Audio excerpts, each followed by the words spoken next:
Hi there, my name is Cynthia Wakio, the Communication and Events Manager at Corporate Staffing Services, and I am joined by Pamina Swainaina, who is our lead recruiter here at Corporate Staffing, who is going to be answering us the top signs you're applying for the wrong jobs. Karibu sana. Thank you, Cynthia. So start us off by telling us the signs that a professional is applying for the wrong jobs. Now, having been in the recruitment industry for over 12 years now, I would say there are two top signs that a professional needs to pay attention to. And number one is the number of applications that you're making. Let's say on a weekly basis or even on a monthly basis. So for example, Cynthia, if you find that in a given month you're applying between 30 to even 50 jobs, and I see there are people who do that, then for sure it means there's a probability that you're applying for the wrong jobs.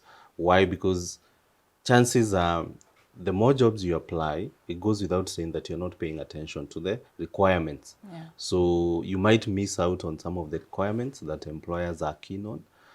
There's also the probability that you'll not be able to tailor make your CV to suit what the employer is asking for, and thereby missing on some of these opportunities. So look at the number of applications that you're making. The other sign is if you are qualified for the positions, but you find that you don't get interviews, then that means it's something amiss somewhere. And that will normally happen if, again, if you don't pay attention to the job advert, to the job description. Why? Because in the job advert, sometimes employers, they'll highlight some of the must-have, from a candidate. For example, you find if it's the accounting profession, an employer can insist maybe you must be familiar with a certain ERP.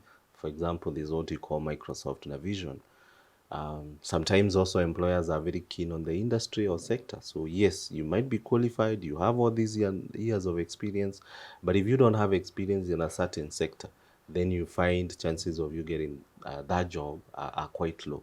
A good example is NGOs. A lot of NGOs, they hire within the sector. So you find it's easier for someone who's working for one NGO to get a job in a different NGO.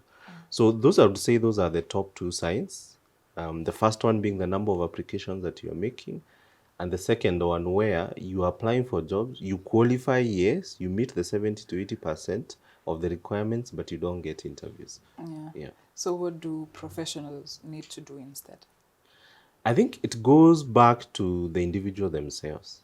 And number one is to realize that the job market is quite competitive. And second, that employers are keen, especially when they're looking for someone experienced. They are keen on certain qualifications, they are keen on certain experiences, and they are keen on their own internal requirements. So pay attention to that job advert, pay attention to that job description very well. And then again, don't forget your CVs in there. Customize your CV to suit what the employer is looking for. Because I always advise candidates, when you're applying for a job, it's actually a marketing process. Now you're marketing yourself. Forget that you've done communication, digital marketing. Remember, you're not the only one in the market. So the question is, what will make you stand out so that someone can consider you worth of an interview? So to say, look at this scenario. The employer has put the word out there that, yes, I'm looking for this type of a person. These are the qualifications. These are the skills. These are the must-have. So for me, when I'm reviewing that job advert, is to tick against the requirement and see whether I qualify. And I always advise professionals so that you don't get disappointed. Make sure at least you meet 70 to 80% of the requirements. Yeah. And a professional watching this video and they've been making this mistake, what advice would you tell them? I think number one is to realize that there are a lot of resources online. For example, if you come to our website, we do, and you register your CV with us on a weekly basis, we send you tips, either on CVs, interviews, on how to stand out, how to package yourself. Second, we do offer career coaching services where you can come sit with one of our HR experts. That's a paid service, but if you just to have a quick inquiry, you can send us an email. We do have someone who takes care of professionals, and they'll be able also to answer questions. And if it's just for email, to just be free of charge.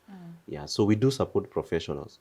But I would say even before you think of engaging a career coach, there are a lot of resources online.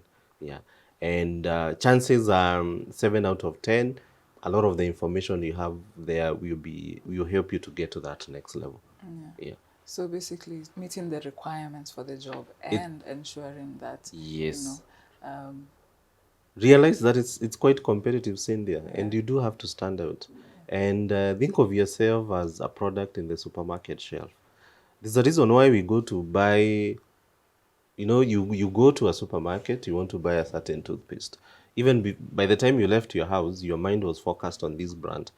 But based on when you go to the supermarket now, if you look at the shelf, based on the branding, based on the pricing, sometimes you change your mind, or sometimes you say, okay, let me go with my usual brand, but also let me taste, have a, let me try this other new brand. Yeah. So you as a candidate, you're a product. You're not any different from that product in the shelf. So what will make you stand out? And how will you be able to meet the employer requirements? Those are some of the things you need to consider. all right. Thank you so much for your time. Thank you. Thank you so much for watching this video. For more tips on how you can grow your career, please subscribe to the channel. See you next time.